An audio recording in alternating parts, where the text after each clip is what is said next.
বিসমিল্লাহির রহমানির রহিম। সংগ্রামী উপস্থিতি, আপনার বাংলাদেশের মানুষের জন্য একটি দারুণ সুখবর। সেই সুখবরটি কি, এটা আমি আপনাদের সামনে এখন বিশ্লেষণ করতে চাই। আজকে পত্রিকার পাতা খুঁজে দেখুন যে এই দুর্নীতির টাকাগুলো যেগুলো যুক্তরাষ্ট্রে গেছে, সেই টাকাগুলো রেমিটেন্স হয়ে বাংলাদেশে আবার ফিরিয়ে আসছেন। এটা একটি বাংলাদেশের মানুষের জন্য দারুণ সুখবর। আমি এই বাংলাদেশের যারা ক্ষমতায় আছেন ওনাদের এই কাজের জন্য আমি ব্যক্তিগতভাবে তাদের সাধুবাদ জানাই এবং ধন্যবাদ জানাই। এই কামগুলো যদি এই অন্তর্বর্তী সরকার করতে পারেন তাহলে বাংলাদেশের জন্য একটি ইতিবাচক সম্ভাবনা রয়েছে। তো এই যে সমস্ত টাকাগুলো দুর্নীতি করে যুক্তরাষ্ট্রে পালিয়ে গেছেন বা পালানো হয়েছে, টাকাগুলো দিয়ে বিলাসবহুল যে বাড়ি কিনা হয়েছে, এই সমস্ত অর্থগুলো বাংলাদেশে ফিরিয়ে আনা জরুরি। কারণ কেন জরুরি?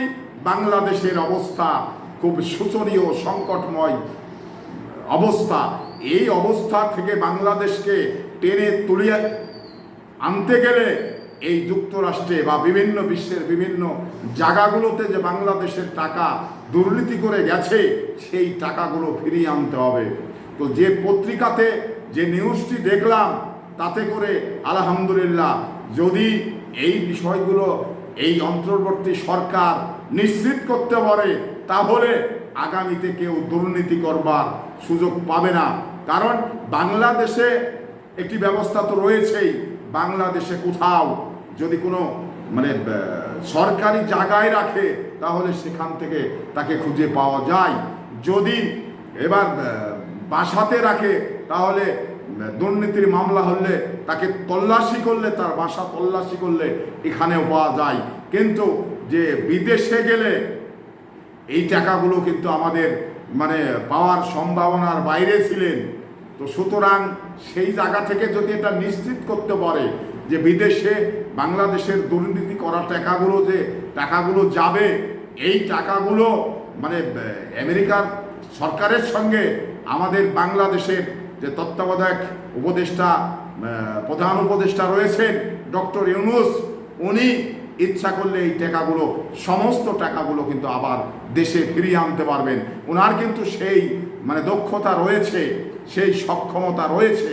তো সেই ক্ষেত্রে উনি এটা নিয়ে ইচ্ছা করলেই তার কাছে এটা কখনো ব্যাপার না।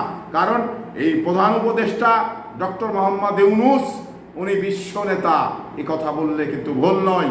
আমরা যতটা মিডিয়াতে দেখেছি, গণমাধ্যমে দেখেছি যে বিশ্বের এ প্রান্তে থেকে ও প্রান্তে ছুটে বেড়াচ্ছেন, বিভিন্ন সহযোগী করবার জন্যে বিভিন্ন রাষ্ট্রে উনি যাচ্ছেন, আবার ফিরে আসছেন। তো এই জায়গা থেকেই ডক্টর মোহাম্মদ ইউনূসকে আমরা বিশ্ব নেতা বলতে পারি। কারণ তার যা সক্ষমতা, তার যে দক্ষতা, সেই দক্ষতার আলোকেই উনি এটা মনে করলেই কিন্তু আনতে পারবেন। তো সংগ্রামী উপস্থিতি, আসলে মনে করাটা ব্যাপার।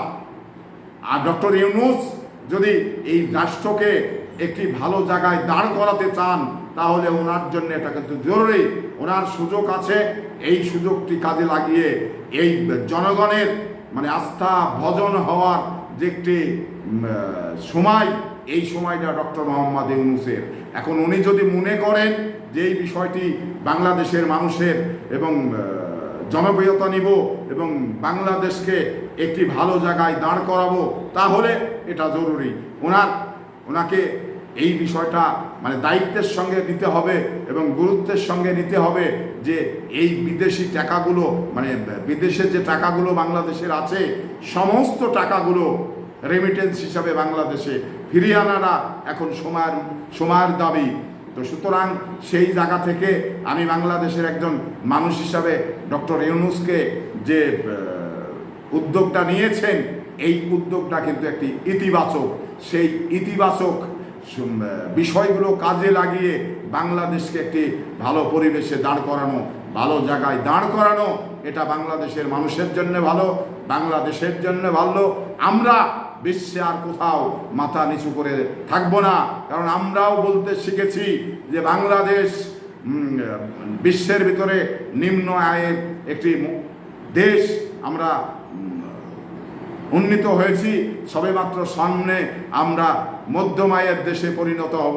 এই আশা ব্যক্ত করেই আপনাদের সুস্বাস্থ্য দীর্ঘজীবন কামনা করে বিদায় নিচ্ছি। আসসালামু আলাইকুম, ভালো থাকবেন আপনারা।